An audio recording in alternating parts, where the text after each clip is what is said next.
Mr. Alatorre. My name is Bailey Shody, and I will be doing the informative speech for SCC. Something that we've all become familiar with is Colin Kaepernick and his protest against social injustice for African Americans, and we see that spreading across all sports, not just football. That is in direct correlation with fatal police shootings, which we have seen an increase in the last several years. There's a database that is run through the Washington Post that goes through all sources of media. They'll go through police reports, they'll go through newspaper articles, that kind of stuff, and they post it all in a database for all the public to see. That database shows that what we have been told in media is quite inaccurate. We have been told, or at least been portrayed in a way, that the majority of those police fatal shootings are African American or of some minority, when the majority of them are actually white. About 48% in each of the 3 years that they have the database for, which would be 2015 to 2017, are all Caucasian men. They are typically armed, and some are fleeing, but that is about 50% flee, and the majority are armed. We tried to find solutions for this problem because the problem has been at an increasing rate over several years, and it is alarming at the number that we see. Some people call for more firearm control, and some call for body cams, and both could be very effective at helping the solution. There's been a study by the University of Indiana.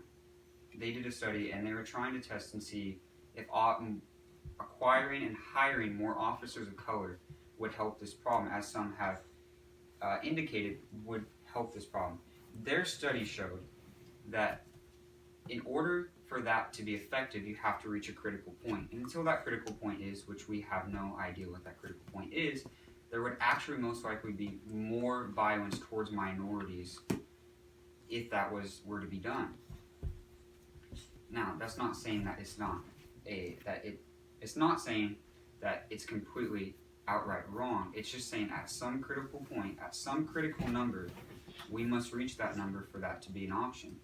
Now, we can look at several options to be the primary answer to this problem, but what we need to look at, majority, is being more accepting. We do see, as I said, about 48% of these shootings are white, 25% are African American, and the other about 25% is mixed between the other races. Most are men. All but one in all 3 years that I've seen were women, or only one was a woman, and the rest were men. This comes down to a couple things. We need to realize a couple things. One, that most of these are convicting a violent act or an illegal act, and thus, if you're fleeing or armed, you are subject to force to deal with the threat. Now we see people overreacting in some ways to something they see as injustice. And yes, it is very saddening that we have lost a life, but we need to realize that some of these people are doing bad things and that they need to be punished for this. Is this the punishment? No, but we can work for ways to improve this problem. Thank you.